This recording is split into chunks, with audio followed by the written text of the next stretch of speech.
Namaste, Sabhaye Namaha, Sabhasadbhyo Namaha. I extend a warm welcome to all our speakers, panelists, and all the delegates who have joined us this morning on the second day of the conference on Haṭhayoga, Unraveling Texts and Traditions.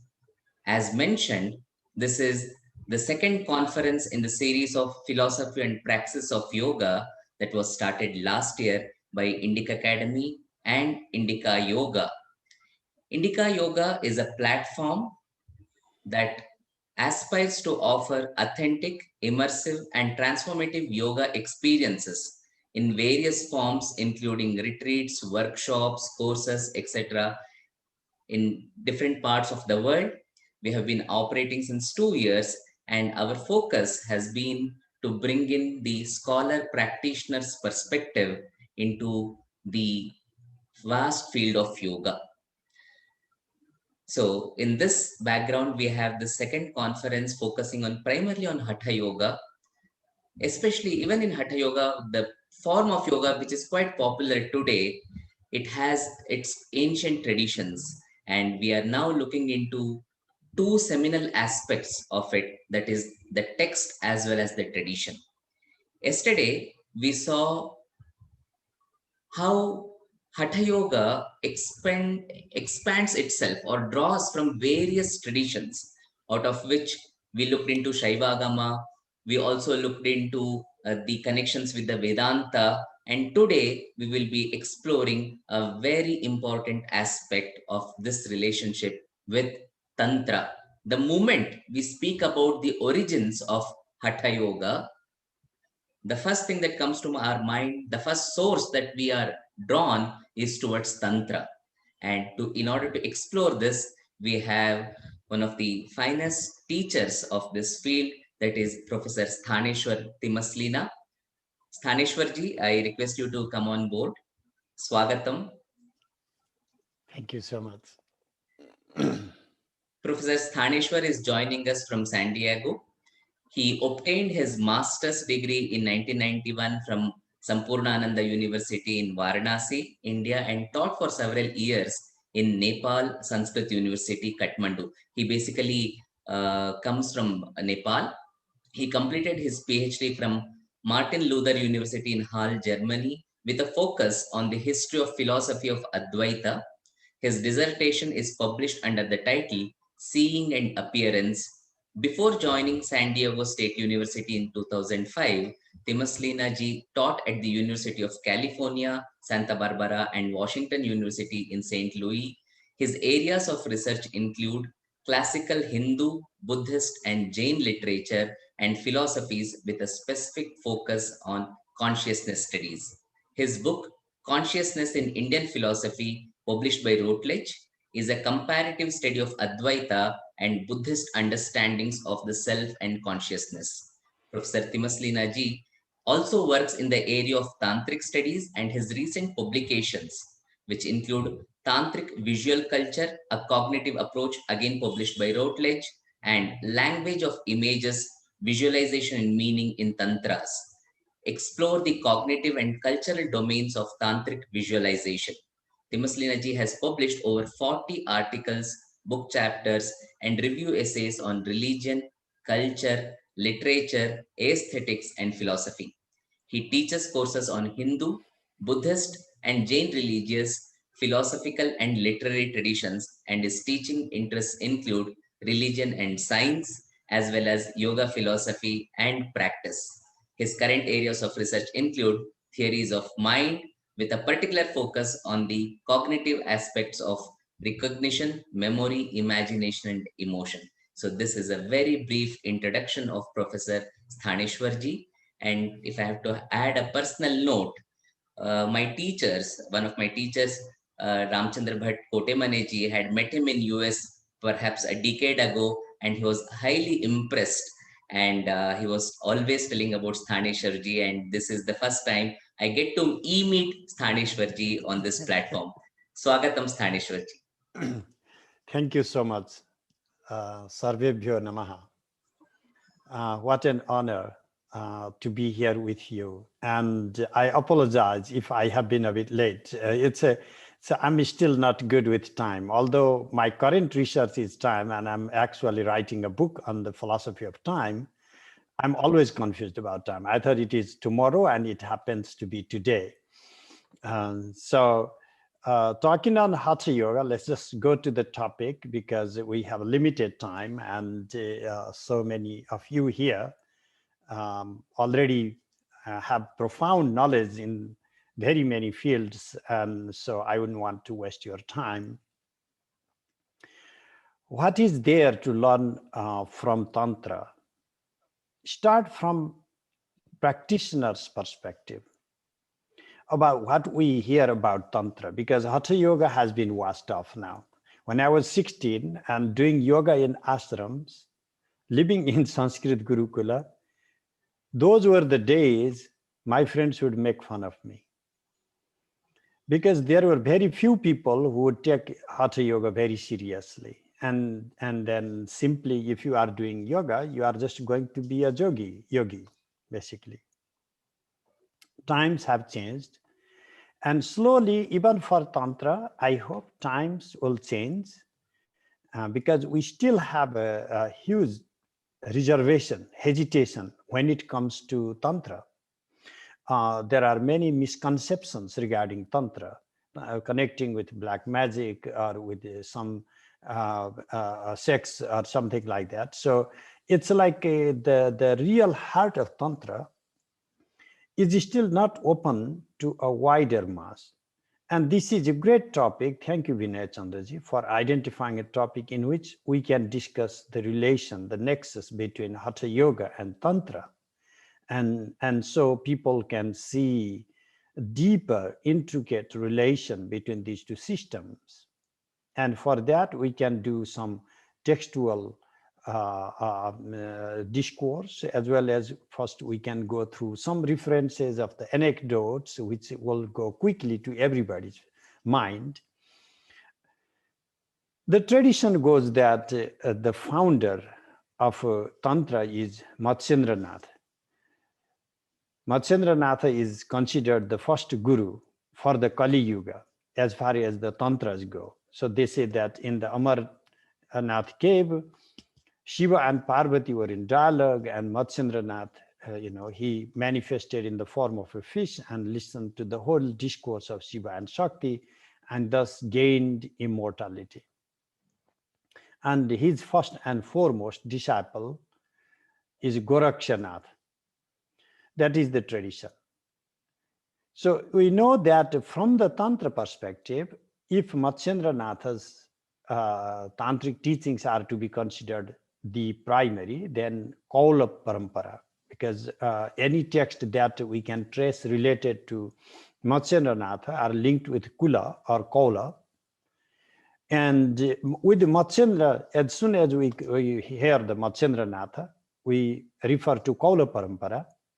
Immediately, then when we talk of Gorakshanath, the idea, the concept of Hatha Yoga immediately comes. So when we go even from the teachers' genealogy, what we get is Tantra and Hatha Yoga are closely interlinked. But let's speak from practitioners' perspective. Many students today, particularly in the West, some just want to do yoga for physical exercise, and they don't know its philosophical aspect, its cultural aspects, its dharmic aspects. That is one problem. But another, even a bigger problem is they view Tantra is very different. And so there's huge resistance there. But then there are other people who are actually doing or practicing, trying Tantra for all kinds of reasons. Even for the genuine practitioners, the blunder they make is in imagining that Hatha Yoga is somehow a separate type of practice and Tantra is completely different type of practice. And what happens is the type of training required before one goes to deeper aspects of visualization, deeper aspects of mantra practice, it's all about prana. And without knowing how to flow, how to allow the movement of prana throughout the body, which is the part of Haṭhayoga, then one is jumping into the unknown territory without even physically prepared. So what Haṭhayoga does is gives one a physical qualification so that one can go to other higher states of yoga that are prescribed in the Tantric text. Just for example, the most standard, the fundamental text for yoga is the Yoga Sutra of Patanjali. And if you are a serious scholar of yoga, then you would study Vyasa's commentary. And there is this Yoga Tattva Vaisharadi by Vachaspati Mishra, and Vijnana Bhikshu has written even a commentary upon that. So his own Bhartika, basically. So there is this big lineage of yoga as a philosophy, Raja Yoga, in which you can find, this is basically Ashtanga Yoga. And I'm not kind of elaborating the basics because you all, I don't want to bore you to death. So it's like the first four of the limbs, you can consider aspects of Hatha, whereas the others, then you can consider internal or Raja Yoga. Because many people who are writing a history of Hatha Yoga in the West have completely failed to recognize. They want to see if the book comes with the word Hatha Yoga or not. And this is a very reductive approach of trying to trace the history of Hatha Yoga around 12th or if possible 16th centuries and completely ignoring. What I'm trying to convey is, first of all, reading the originals from Matsyendranath. That is what is required, because it comes our own genealogy, parampara we call. You cannot completely separate Matsyendra and Gorakshanatha. And then if you read Matsyendra's yoga, and then you will start seeing deeper connection with the Hatha Yoga materials within themselves. For example, the system of Kundalini, the chakras, visualization of different chakras. So this is not in the Yoga Sutra of Patanjali. Patanjali never mentions Kundalini. Patanjali never mentions these different Swadhisthana or Manipura chakras. Even when he mentions Nabhi chakra, Kanthakupa, he does not mention those names. So those you can find in the proper chakra, 6 chakra system, you can find in Matsyendra's yoga. So the amount of Kundalini discourse and Chakra discourse you can derive from the teachings of Matsyendra, you can find in the later Hatha Yoga texts as the chakras and Kundalini. So there is this already an intricate, not just intricate relationship, also almost inseparable to what extent these Kaula Tantric texts are purely Hatha Yogic texts and where the lines need to be drawn. But this is not just enough yet. I have to add, we should say the relationship of Hatha Yoga and Tantra and Natya Shastra. Now, this will be mind-blowing because I had to add that because, these 108 different karanas and various forms of gestures discussed by Bharata Muni in the Natya Shastra. If you see those 108 karanas, they are precisely yogic asanas. And the date for Bharata Muni will go around 2nd century of the Common Era. So we have to, even for the literature to read Hatha Yoga materials, we have to go at least incorporate these, just because they came within the Natya does not mean that they were originally just for dance, because people have not really started understanding the intricate relationship of culture and philosophy. Because the dance, if it is an aspect of culture, then there is a bigger aspect that is the philosophy, and so you cannot separate that. So the testimony I can give is the only available authoritative commentary upon the Natya Shastra of Bharata comes from Abhinavagupta. the foremost tantric philosopher. If there was no connection of this dance thing with Tantra, why would Abhinavagupta spend so much time to comment on this voluminous work, which is like years and years of time spending? So to go back again, starting from Bharata's Natya Shastra, and then Patanjali's yoga, and the aspects of Haṭhayoga we can already derive, and then go back to what Matsyendranatha has taught there, and then the literature of Matsyendranatha, then we can go slightly outside to read what we can find in at least these 64 Āgamās or Bhairava Āgamās, that we can precisely say Tantric. But it is not just 64 Advaita, non-dual Bhairava Āgamās. You can find also in the Raudra Āgamās and Shaiva Āgamās, like Mrikendra Tantra, all the original Āgamās necessarily had a yoga pada. The Āgamās were divided into 4 sections, and then one of the sections is called Jnana pada, or the section on wisdom, and the another section is called Yoga pada, the section on yoga. So all the different Āgamās will come necessarily with one yoga. So if we are thinking of one Patanjalian yoga, once we actually do a proper research and translate and then introduce to the globe for the global welfare, for the humanity, all the 92 Āgamās of the different varied forms of yoga discussed there, we are waiting for 92 times more of the yogic literature. But that's just the beginning. I'm just talking about how much of wealth is there for us to offer, to educate, to teach the globe from the perspective of yoga.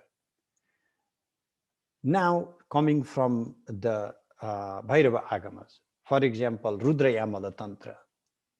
If you check, the book was published from Sampurnananda University, the Uttara Tantra. I'm talking about there are multiple versions and not all the Rudrayamala is available now. But if you think just of the Uttara Tantra from Rudrayamala, you are going to find so many asanas, even in terms of physical asanas, that are not even catalogued anywhere. So these are so many different asanas, this Rudrayamala Uttara Tantra discusses, that many people think it's just a book on yoga. And the whole book, we think the 6 chakra meditation practice, you just have a little bit of chart here and then it's done. It's the book, voluminous book, the 1,000-page long book is entirely about Kundalini and the chakra, 6 chakras, meditation on 6 chakras. So it comes in a preface, like the early chapters. These yoga asanas are discussed in the early chapters. Moving beyond this, we have to also incorporate, because there are some texts that are not necessarily tantric or Haṭhayoga, but they are yogic and they overlap in the tantric content and also yoga content, and then they overlap Vedanta. I missed the Vedanta conversation. They overlap Vedanta. For example, Yoga Vasishta. You can check academia, and if you like, you may read my paper on the Bhushunda, the yoga of Bhushunda. There's this character, Bhushunda, and having a conversation with Vasishta. And in that, what is happening is Bhushunda is discussing various forms of pranic exercises, 16 different types of pranayamas, and they are not discussed anywhere else. But this is not just a only source to discuss those varied forms of pranayama. Like I can give you the example of Netra Tantra, for example. All the 8 limbs of yoga are defined differently and practiced differently. Swachanda Tantra, for example, you can explore. And then later Tantra works, like even the works of Abhinavagupta, for example. So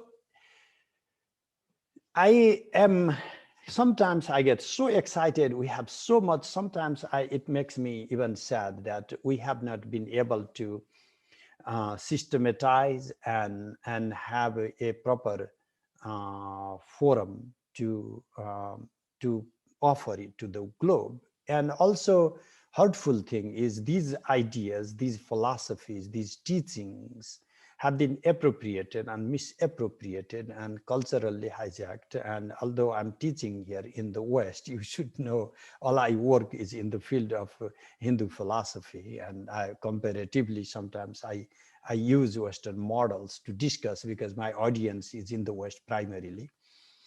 Recognizing the urge to have a outside of school conversation on these ideas. Last year, I also started a Vimarsha Foundation, and my first choice was to discuss on the Yoga Vasishtha because of its intricate relationship with Vedanta, Yoga, Tantra. And this year, currently, we are having this conversation on the Tripura Rahasya because it brings a lot of deeper aspects of, again, the intricacy between Tantra and Vedanta. So these are, Vedanta is also should be read as a form of yoga, but going back again, it's not really a Hatha yoga, of course, because it requires the deepest aspect of meditation, and contemplation, basically, in Vedanta. But in Hatha, there is something to do, and people like to do something. And tantras are always in elaborate form, teaching people to do something. Yogini Hridaya, Bhamekeshwara Mata, just for example, varied form like of mandalas and the rituals involved. And always people think this is just elaborate rituals of that, rituals of this. Every ritual has a yoga aspect, a deeper, not just deeper visualization, deeper channeling of prana. And in each of the mandala, there is always some difference in how the pranas are supposed to be retained, because the visualization of mandala in the body and retaining those structures within the body by constantly visualizing, gazing upon those images inside, by retaining the prana in different centers of the body, opening new channels and connecting new, in modern language, they call like creating new neural synapses, Constantly, we are creating our own mandala inside the body. And that is, we are creating our own new neural synapses within the body. And this is something so evident that, in some of these experiments, I myself have been surprised with the modern scientific tools, that how simple visualization and the shift in thoughts can also be detected in this MRI and some, even the heart rate, like cardio monitoring and brainwave monitoring that I have opened myself to go through when my friends ask me to be a lab rat, basically. But it is fun, actually, because it also confirms objectively that, yes, we are in the right track and it is a good thing to do, although I don't need any of those validation for myself. So to sum up, I don't want to keep on discussing much, and I know it's a limited time also, and the topic is boundless because there is so much to we can discuss. To come back, from the really early tantras, like the Kubjika Mata, for example, if you relate to Kubjika Mata or read Manthana Bhairava Tantra, which is Mark Ryzkowski did a phenomenal job in translating and editing the book in multiple volumes, you are going to find varied forms of pranic exercises. Why is that necessary? Because mantra, the speech, is always linked with the prana, breath. Not just bang and mana, it's just a prana. The pranic connection with the speech is immediate. And without mantras, there is no tantra. Tantra as a whole system, we cannot practice if we don't even have the mantras. And without the proper channeling of the prana, without really understanding the flow of prana in different centers, we cannot even entertain the mantras. And sometimes, actually, if you do not know the Prana Udaya, like the basic text you can start from is a Shiva Swarodaya. It's translated in Hindi, translated in English. You can find it everywhere, I'm sure. So Shiva Swarodaya, you will know that how the Udaya, the rise of different prana, is so essential for the practice of Tantra, for the practice of mantra. It is necessary for the articulation, uchara, of the mantra to correlate with the particular location, position of Kundalini. And it is necessary for even to correspond to visualization, specific images visualized, and they have to be matched, they have to be linked. And it is necessary for even the rituals that are performed outside, but without understanding the antaha, like inner pranic relation to the external mandala, then there is no actual practice happening. So when this type of correspondence with the body inside through the channels of the mandala outside visualized, when one understands this intricacy, then one is actually practicing the one knows the system. And when one fails to understand the intricacy, then there are going to be problems. And you know that we hear so many things about Tantra practice, and it is not completely unfounded, because if people randomly pick up nowadays, you know, people honestly, I'm not even making up. People pick up mantras and all these vidyas in Google and say, okay, it does not work. I have been practicing 3 years and nothing happened. And then how did you learn? And then they say, oh, this mantra I got in Google, I just followed everything. You are so lucky nothing happened. It's honestly, that's what I tell them. You are so lucky nothing happened, because really bad things could have happened because you didn't go to a proper teacher. And Google is not a teacher, you know. You can have a lot of information there, but that doesn't mean that it is the teacher for you.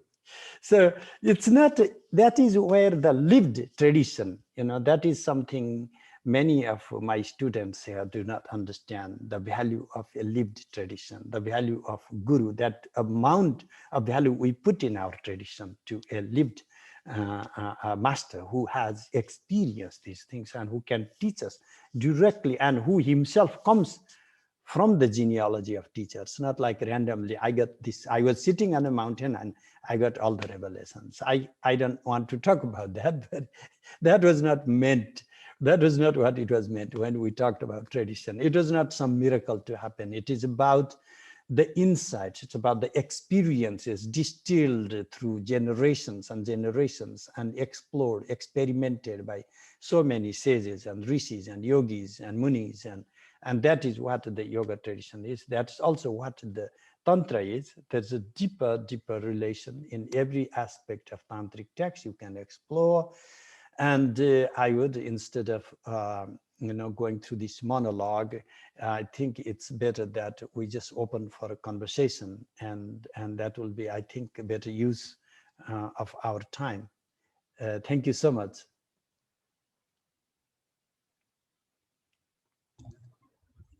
Thank you, Sthaneshwar.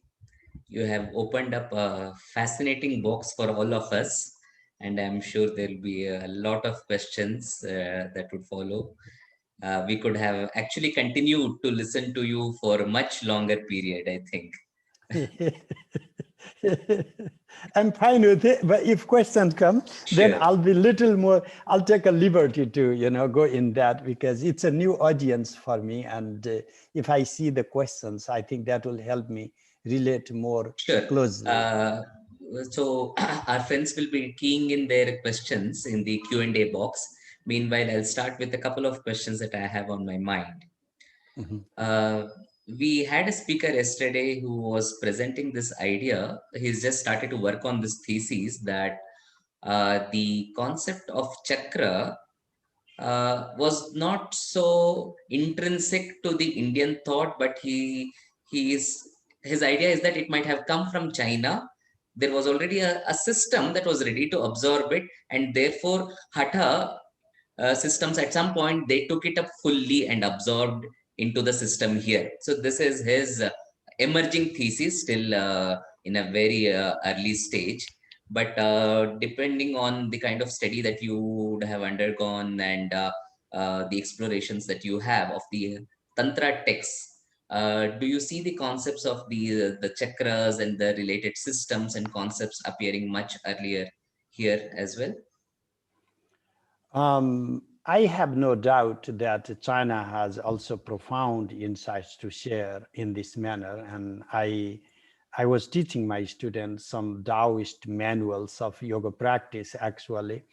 I do not recollect the text name at the moment, but it's an anthology of different Taoist masters in translation, because I can't read Chinese. And one thing that shocked me in this discussion from the Taoist texts was the use of Sanskrit terminology. I'm not the author did not know this is published from Hawaii, University of Hawaii Press, Taoist yoga or something. We can check, and I can make the text title available, because I didn't want somebody to say I just kind of made up this thing.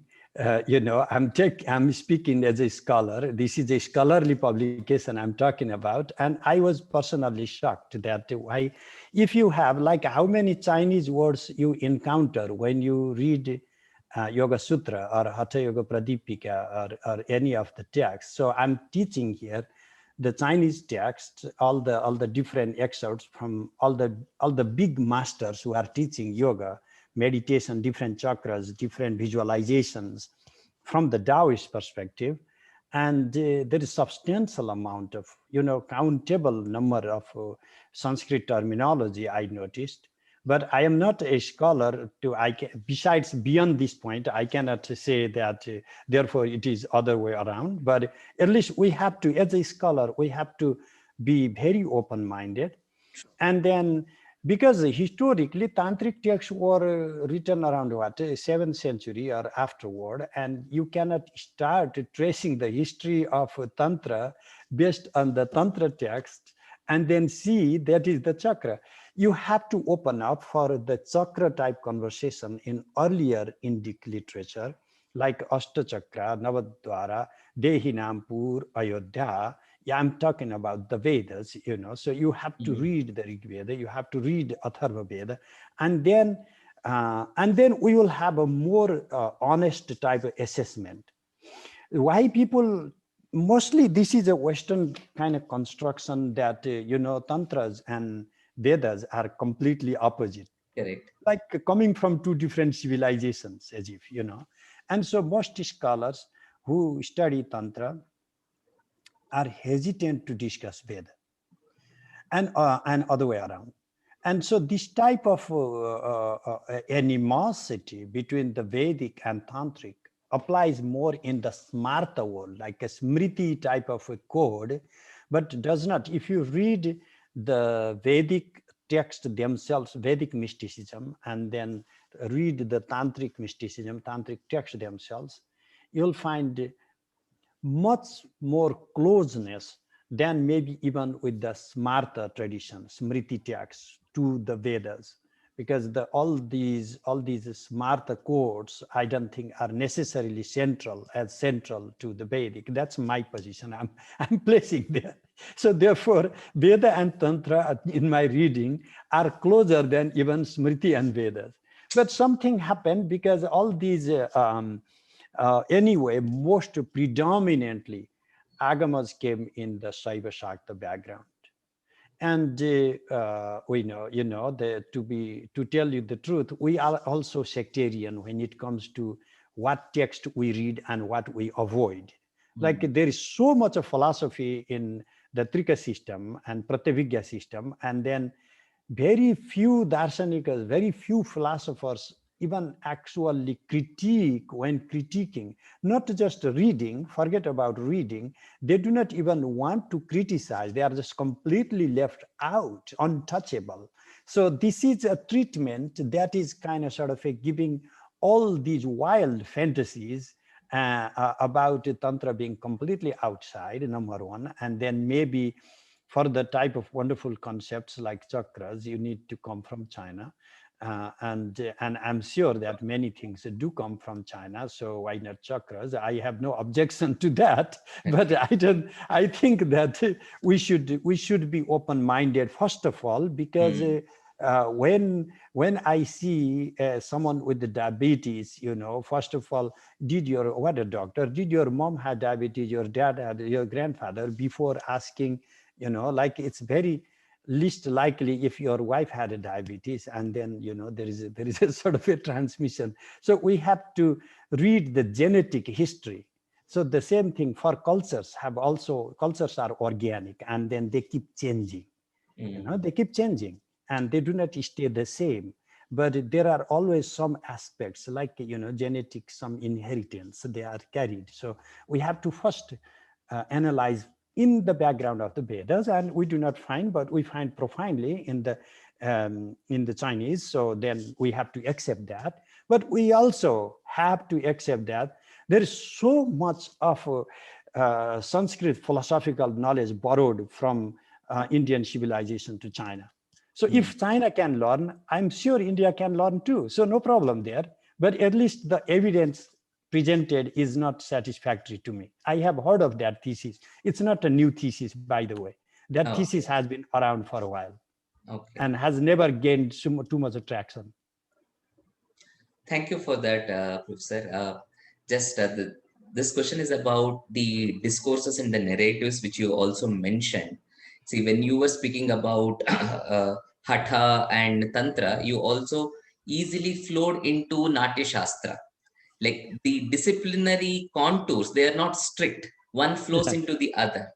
And this is how generally an Eastern mind works. But in the West, like with the experience of both the worlds, you can see how one system is positioned against the other. Like you were referring to just now, there's also this whole idea that Tantra was anti-Brahminical or anti-Vedic, and Haṭhayoga emerged from it, so it does not borrow from this tradition. So this kind of conflict-oriented studies is what we find in the modern scholarship. And yeah, I mean, if any thoughts and comments on why does the scholarship take this line of thinking? Is it purely based on the textual reading, or is it a lack of the cultural context and familiarity? Your thoughts on these? There are two types of presuppositions working here. One is the deeper philosophical presupposition, and the other is cultural political presupposition.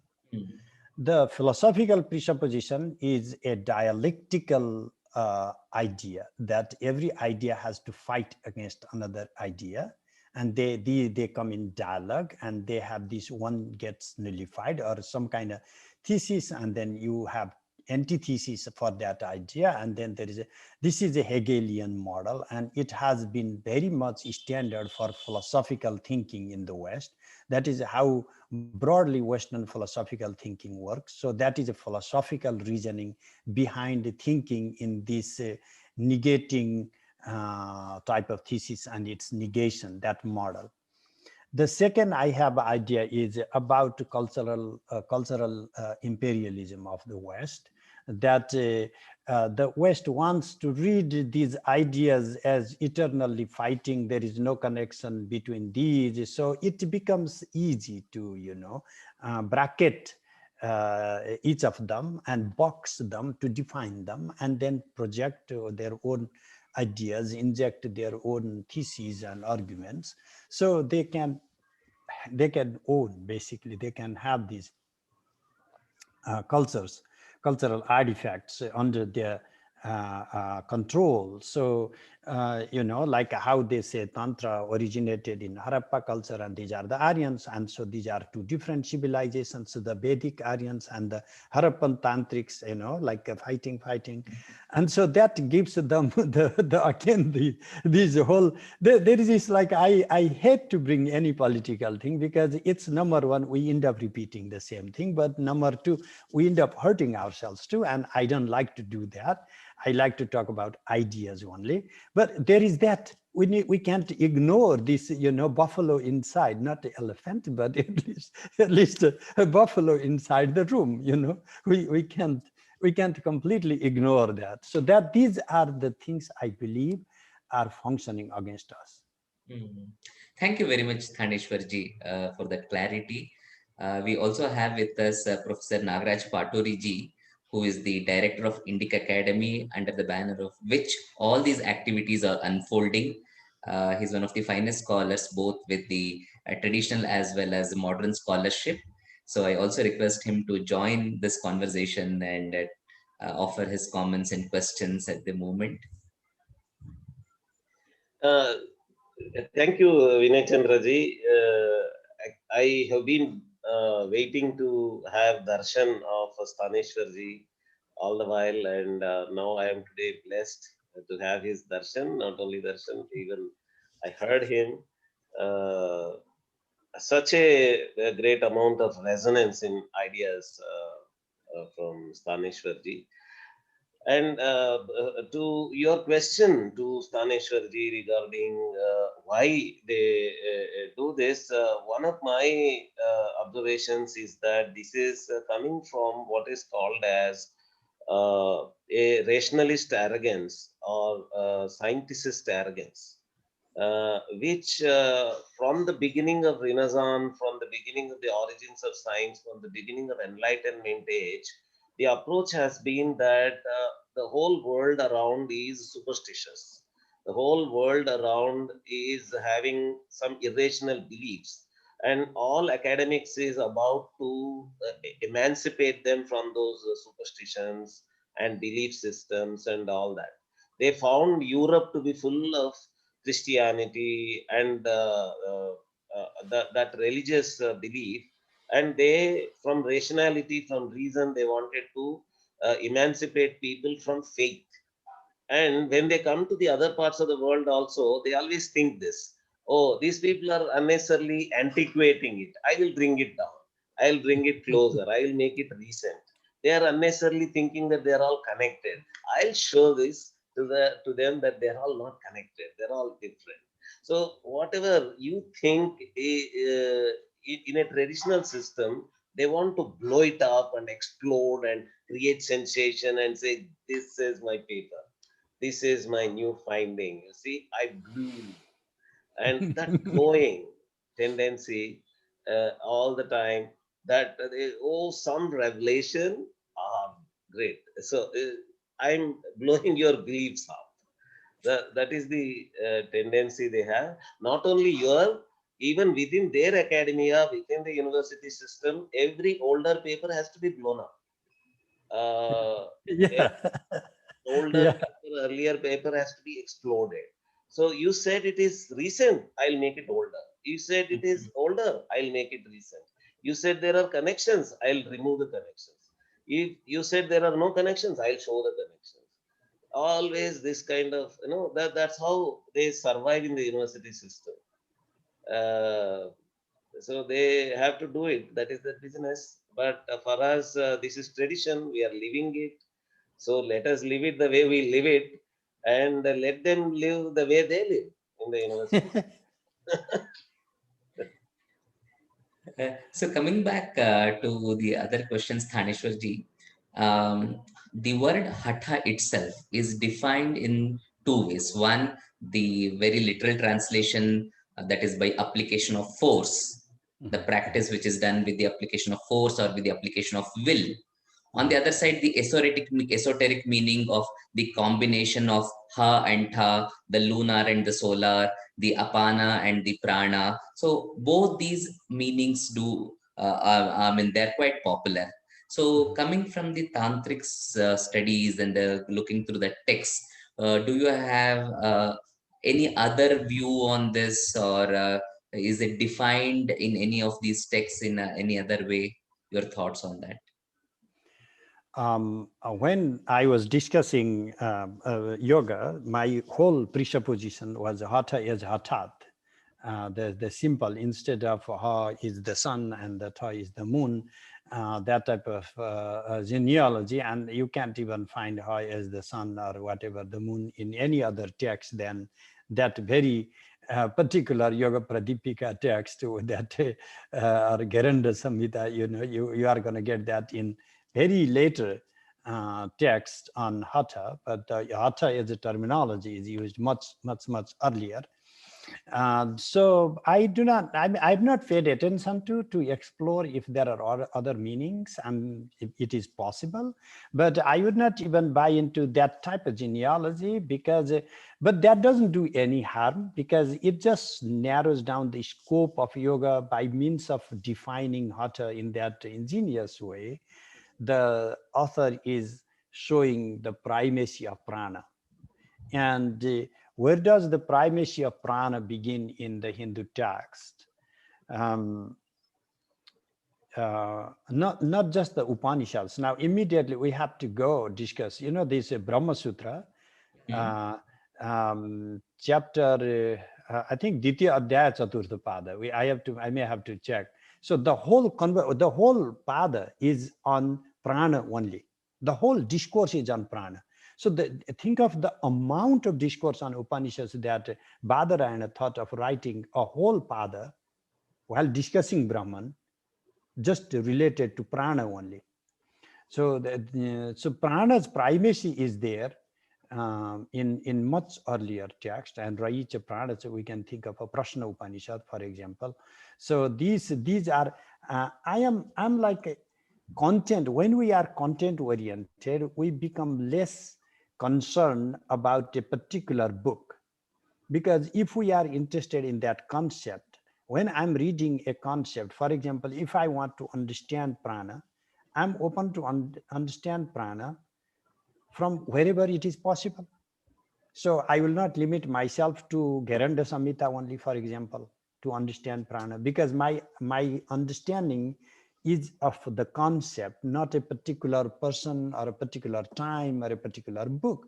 And that's yet again, like Professor Paturi said, is that when they limit their own study to only this book, and then you are not willing to go beyond that book to trace any connection, and therefore, of course, my type of thinking is chaotically complicated for in the popular Western standard, because I'm trying to trace, talking about prana, not just like Haṭhayoga Pradipika, but just going to earliest of the text where the prana, even Hamsa, those kind of conversation, Hamsa Suchi Pasuranta Sadhoda.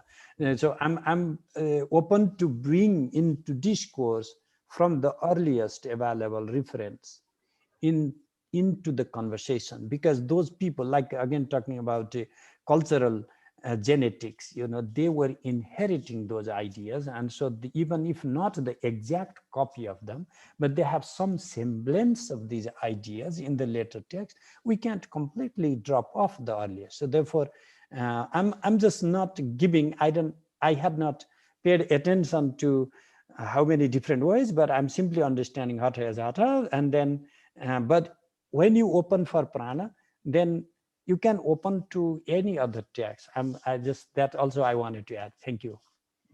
Thank you, Sthaneshwar. So much Sthaneshwarji is bringing prana. I'm very glad. Here, one distinction that all of us have to make is between the general idea of prana, and there is another prana which is called as Mukhya prana.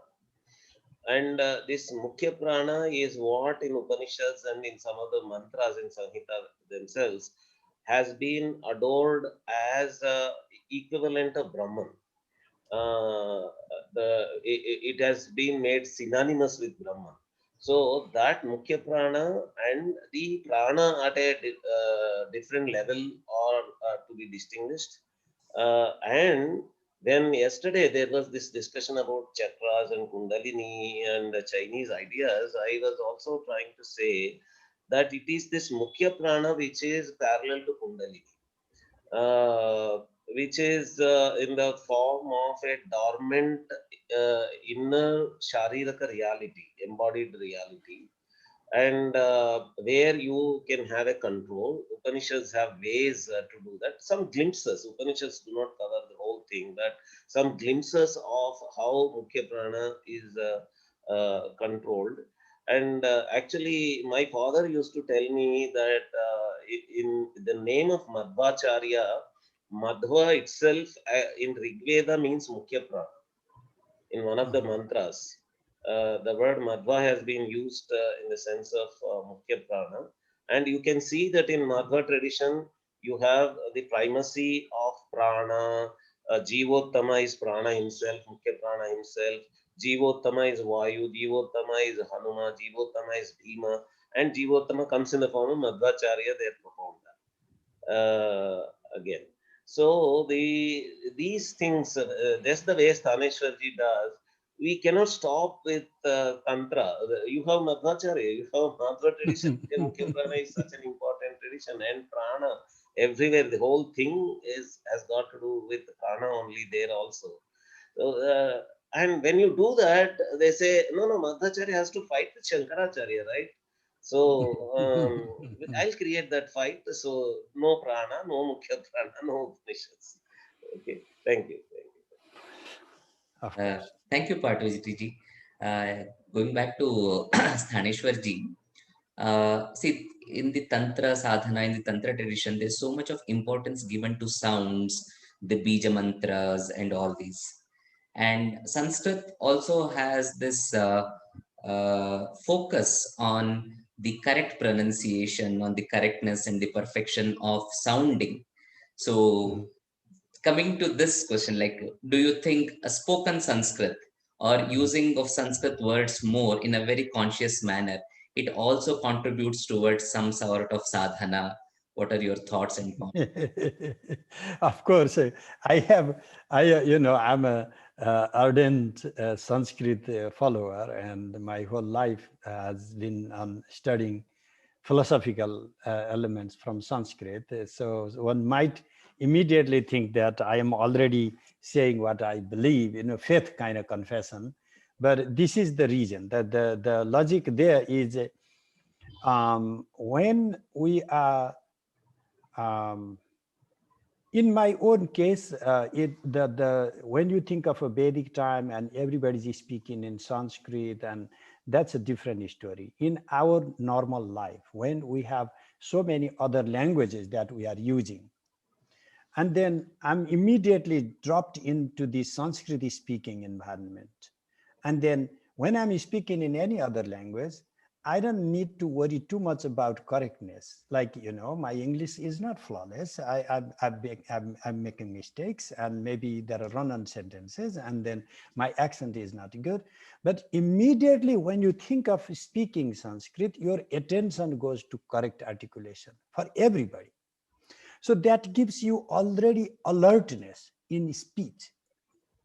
Every word coming out of mouth, we evaluate whether I'm correctly speaking or not. Even when we make some mistake, we immediately tap into those mistakes. So that is already a yoga. Bhartrihari, a 5th century grammarian philosopher, does identify this grammar as a Shabda Purva Yoga, means Shabda Yoga. Why is he calling this a yoga? Because this Vats, the whole conversation on mantra is the conversation on the Vats, the states, different levels of the Vats, the speech. And if we go to the finest level of speech, Vats, then we get to Pashyanti, this self-seeing consciousness. Anadi nidhanam brahma, shabda tattvam yadaksharam, vivartatertha bhavena, prakriya jagato yataha, ekameva yadamnatam bhinnam shakti vyapasrayat, aprithaktvepi shaktibhya, prithaktveneva vartate. Bhartrihari lays the foundation for this Vak yoga. Actually, Vagisha Shastri, one of my teachers from Banaras, he developed this elaborate model of, teaching yoga through these phonetics. And so it is understanding the different articulation of different phonemes and framing our tongue in, palate. And sometimes it is mean when we say to the Westerners that you have to correctly articulate it, because their body is formed already. The palates, there are like some vocal cords, they are already built in a different way. And like I pronounce thick, like, my retroflex is very strong when I'm speaking English words. So they have this soft palate for that. And so it's physically difficult. Some of my students have done phenomenal job actually to build into their system of how to exactly articulate Sanskrit words correctly. But I can only say how much of attention. What is yoga? Yoga is attention. Where do you put your attention? To your speech. Because what is your speech? Your thoughts. Because thoughts come out as speech. When you pay attention to your speech and correct your speech, you are paying attention to thought and correcting your thought. That is the highest form of yoga in all accounts. So therefore, yeah, of course, I can see direct correlation of Sanskrit with the yoga. Thank you. Thank you, Sthaneshwarji, for that wonderful response. I hope and I'm sure there'll be many students who would be inspired to take up Sanskrit studies more here afterwards. Just coming back to a couple of questions on the sadhana aspect.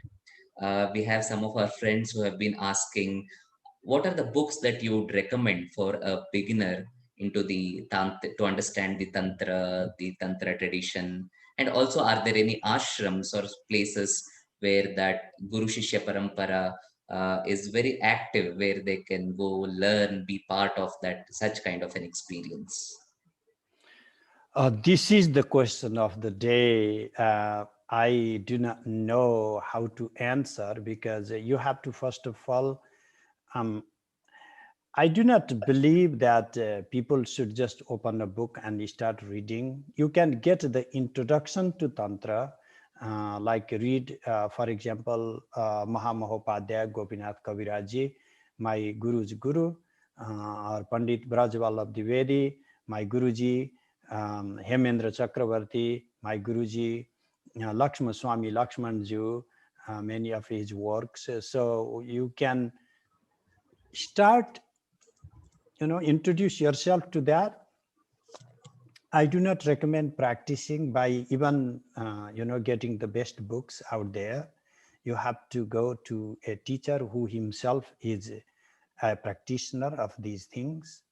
And there are many types of tantras. You need to know what particular type you are looking. Therefore, it is good to have a general introduction. But for all those people born in this Indic culture, I can say you don't need to get a book called Tantra to practice it.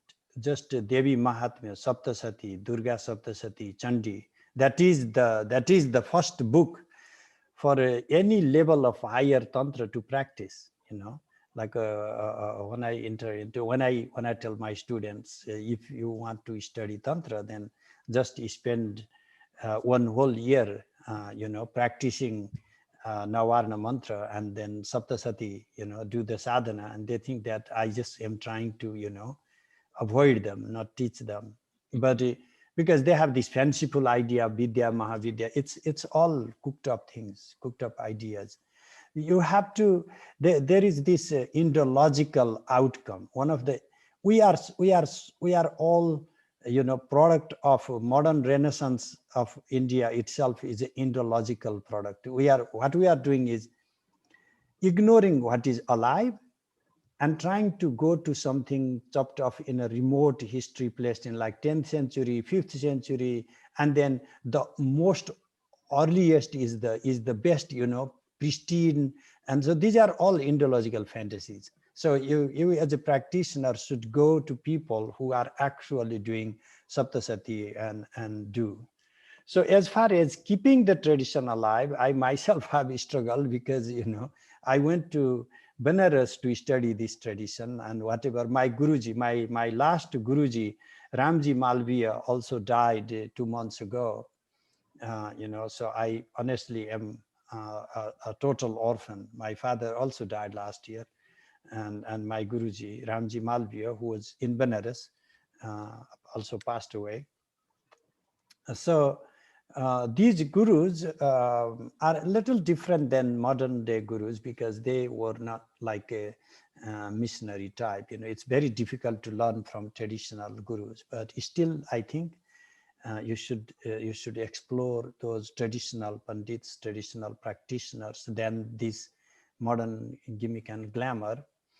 I know that the times have changed. Family traditions are at crisis. People, our children, are not necessarily, trying to learn these things that we have been practicing. So we have to bring these things to institutional form. That is why I went back to Nepal and started the Department for Tantra Studies. That department is still running. My students are still teaching there. But the problem is, Nepal is a very limited place. I could not do a lot by being there. So I have recently started this Vimarsha Foundation. We don't have big anything. I'm just alone, basically, but I'm offering free lectures through Vimarsha Foundation.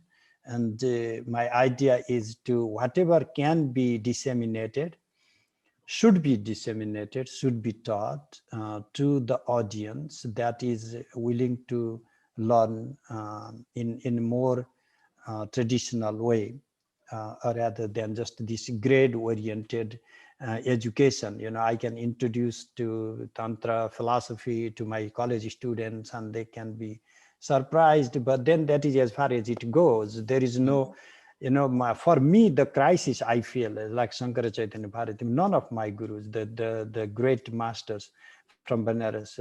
I'm sorry, somebody might say, no, there are better teachers today, then I stand corrected, but I just do not see. I know there are some scholars who are non-practitioners, and those things didn't exist like 2 generations ago.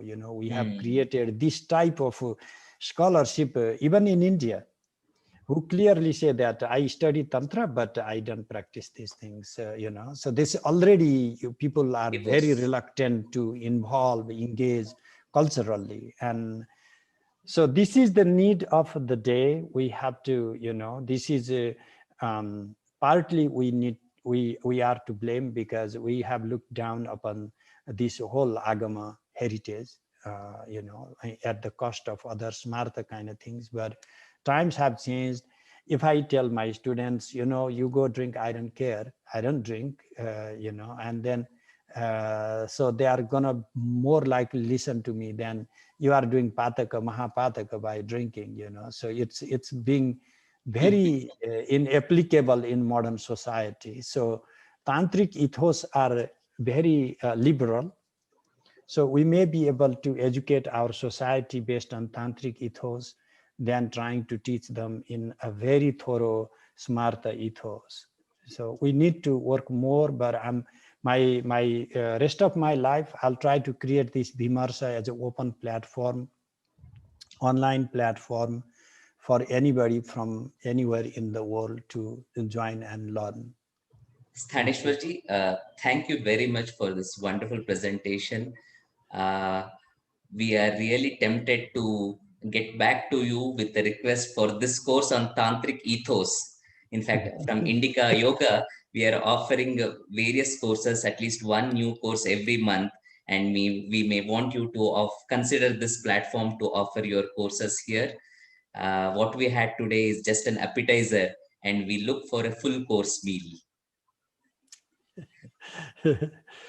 Thank you so much for having me here, and good night from San Diego. I'm just heading towards 10 o'clock p.m. and it's about time for me to go sleep. Good night. Have a wonderful day. Thank you. Namaste. Thank you. Namaste.